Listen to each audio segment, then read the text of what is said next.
بسم اللہ الرحمن الرحیم۔ حضرت کی گفتگو سنیں، بڑی کمال کی گفتگو فرما رہے ہیں، ذرا سنیں ساری۔ آنے کی کوشش کرتا ہے، تفصیلی عنوان نہیں ہے، نہ میں اس کو چھیڑنا چاہتا ہوں، لیکن اتنا جملہ ضرور کہوں گا کہ تو نے قوم کو صحابہ سے، حضرت صدیق اکبر سے متنفر کرنے کے لیے حضرت فاطمہ رضی اللہ تعالی عنہا کے حوالے سے یہ پیغام دیا کہ بی بی آئی اپنا حق لینے کے لیے، اور حضرت صدیق اکبر رضی اللہ تعالی معاذ اللہ حق نہیں دیا۔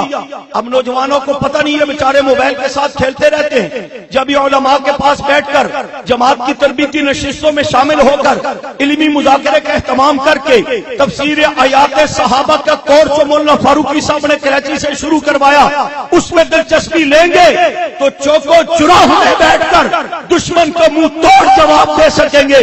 وہ جو تجھے گمراہ کرتا ہے کہ بی بی فاطمہ حضرت صدیق اکبر کے دربار میں گئی حق وراثت لینے کے لیے، آپ نے انکار کر دیا، آپ کہیں گے یہ تاریخی بات ہے، یہ جھوٹ ہوگا، یہ پروپیگنڈا ہے، یہ غلط ہے۔ وہ تجھے یوٹیوب پر بخاری شریف دکھا دے گا، دکھا رہا ہے، دکھا دے گا، کیا کرو گے؟ 5 جگہ بخاری شریف میں یہ روایت موجود ہے، کیا کرو گے؟ اس لیے کہ اس نے پڑھ کے تو نہیں سنایا، پوری روایت تو نہیں پڑھی، پورے جملے تو نہیں پڑھے، الفاظ تو نہیں پڑھے، حقائق تو نہیں بتائے، وہ بدبخت دھوکے سے بات کرتا ہے۔ ہم چونکہ اسی تک مصروف ہو گئے ہیں، ہم بھی تفصیلات میں نہیں جاتے، پھر الجھ جاتے ہیں، پھر فون کر کے پوچھتے ہیں جی اس نے یہ بکواس کی، اس کا کیا جواب ہے؟ اسی روایت ہی کو پڑھ لیا جائے، سارا مسئلہ اسی روایت سے حل ہوتا ہے۔ کیا آپ ضرور تشریف لے گئی؟ آپ نے بات کی حضرت صدیق اکبر رضی اللہ تعالیٰ عنہ سے، تو حضرت صدیق اکبر رضی اللہ تعالیٰ نے ان کے ابا جان نبی کریم صلی اللہ علیہ وسلم کا حوالہ دے کر فرمایا لا نورث ما ترکنا فہو صدقۃ۔ فاطمہ بی بی رضی اللہ تعالیٰ عنہ، آپ کے والد گرامی نے فرمایا تھا ہم انبیاء کی وراثت جو ترکہ ہوتا ہے وہ وراثت کے طور پہ تقسیم نہیں ہوتا، اسے صدقہ کر دیا جاتا ہے، بات ختم۔ باقی اگر حضرت فاطمہ آپ کو آگے 3 جملے جو وہ بدبخت نہیں بتاتے، اگر آپ کو کچھ چاہیے حکم کرے، اشارہ کرے، میں اپنے مال میں سے سب کچھ دینے کے لیے تیار ہوں، میں اپنے مال میں سے سب کچھ دینے کے لیے تیار ہوں۔ اس سے اگلا جملہ فرمایا حضرت فاطمہ آپ کے تو علم میں ہے کہ صدیق اکبر نے ہمیشہ اپنے قرابت داروں سے، اپنے اہل بیت سے، نبی علیہ السلام کے اہل بیت کو اہمیت اور فوقیت دی ہے۔ میری تو زندگی کا کردار، میری سیرت، میرا کردار، میری تاریخ گواہ ہے۔ مال کیا ہوتا ہے، باغ فدق کیا ہوتا ہے، خیبر کا خمس کیا ہوتا ہے، مال مدینہ کیا ہوتے ہیں؟ جناب والا آپ حکم کو کیجئے۔ صدیق جب جان لٹانے کے لیے تیار ہے، اولاد لٹانے کے لیے تیار ہے، تو مال صدیق کے اکبر کی 40 کپڑے کی دکانیں تھی، وہ کس کے حکم پر میں نے لٹائی ہے؟ تاج کا لباس دے دیا، لیکن پیغمبر کے حکم پر دین کے لیے بھی، اہل بیت کے لیے بھی پہلے بھی سب کچھ اولیت کے ساتھ قربان کیا ہے، اب بھی اہل بیت کے لیے سب کچھ قربان کرنے کو تیار ہوں۔ حکم تو کیجئے، کیا چاہیے آپ کو؟ تیسرا جملہ یہ فرمایا تھا کہ جس انداز میں اس باغات کی اور خیبر کے خمس اموال مدینہ کی آمدن پہلے آپ کے گھر آیا کرتی تھی، اسی ترتیب سے آپ کے گھر وہ آمدن آئے گی، اس میں کوئی رد و بدل نہیں ہوگا۔ اور ویسے بھی اس کے نگران نبی علیہ السلام کے دور میں حضرت علی رضی اللہ عنہ کو بنا دیا گیا تھا، تقسیم کرنے والے تو وہ تھے۔ یہاں ضمناً ایک جملہ کہتا ہوں جو تیرے ذہن میں بٹھایا جاتا ہے، حضرت صدیق اکبر سے حق لینے آئی تھی بی بی فاطمہ رضی اللہ تعالیٰ عنہ، حق نہیں دیا، پھر حضرت عمر آئے انہوں نے بھی نہیں دیا، حضرت عثمان آئے انہوں نے بھی نہیں دیا۔ تو جناب پھر میرا سوال ہے کہ جب حضرت علی خود خلیفہ بنے تو پھر باغ فدق لیا کیوں نہیں ان سے؟ تو وہ جو ہے بات سمجھ آ رہی ہے؟ اب جب آپ خود خلیفہ بن گئے، بقول ان بدبختوں کے حضرت ابوبکر عمر عثمان نے تو معاذ اللہ ظالمانہ غاصبانہ قبضہ کیا ہوا تھا، اب جب خود حضرت علی خلیفہ بن گئے، اختیار تو اپنے پاس آ گیا، باغ فدق بھی آپ کے پاس آ گیا، اب فرمائیے نا کہ آپ اپنے بچوں میں تقسیم کیوں نہیں کر رہے؟ ان کا حق تھا۔ کہتے ہیں جی ہمارے امام جو ہے نا معصوم ہوتے ہیں، وہ جو میں بات شروع میں سمجھانا چاہ رہا تھا آپ اشارے سے نہیں سمجھے اور 10 منٹ میرے اس پر لگوا دیے. کہتے ہیں ہمارے امام معصوم ہوتے ہیں اور معصوم جو ہے وہ غصب شدہ چیز نہیں لیا کرتے، یہ ان کی شان کے خلاف. باغ فندق چونکہ بقول ان کے غصب شدہ ہے معاذ اللہ، اس لیے حضرت علی معصوم ہے اور معصوم جو ہے غصب شدہ چیز نہیں لیا کرتے، اس لیے نہیں لی انہوں نے. تو علماء کہتے ہیں اچھا باغ غصب شدہ تھا تو وہ نہیں لیا حضرت علی نے، تو بقول تمہارے عقیدے نظریے کے خلافت بھی تو غصب شدہ ہے، وہ علی نے کیوں لے لی؟ وہ حضرت علی نے کیوں لے لی؟ وہ بھی کہتے تھے میں معصوم ہوں، میں نہیں لیتا.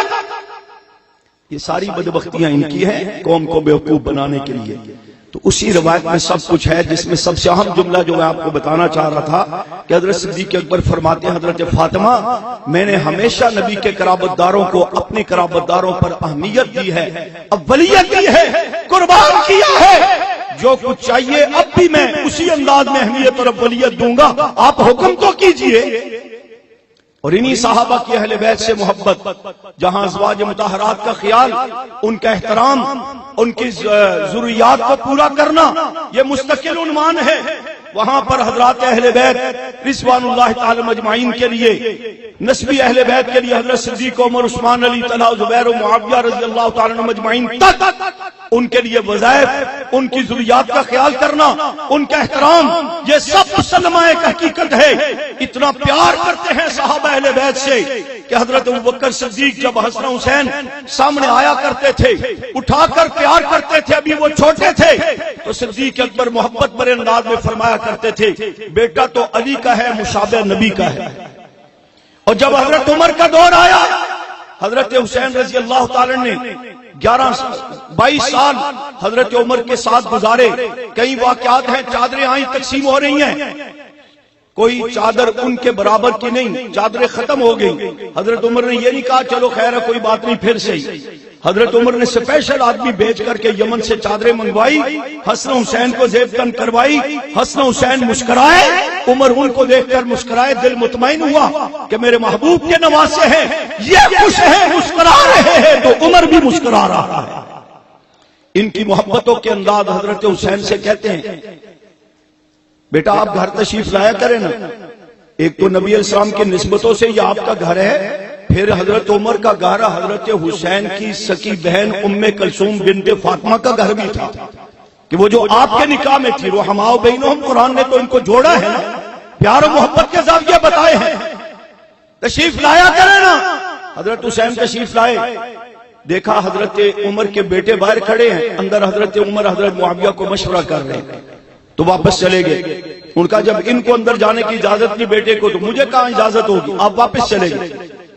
تو حضرت عمر رضی اللہ عنہ پھر پوچھا کہ حسین تشریف نہیں لایا؟ فرمایا میں آیا تھا، آپ اور حضرت معاویہ کسی اہم مشورے میٹنگ میں تھے، میں نے اس لیے اندر آنا مناسب نہیں سمجھا، ویسے بھی آپ کا بیٹا باہر کھڑا تھا، جب اس کو اندر آنے کی اجازت نہیں تھی تو میں کیسے آتا؟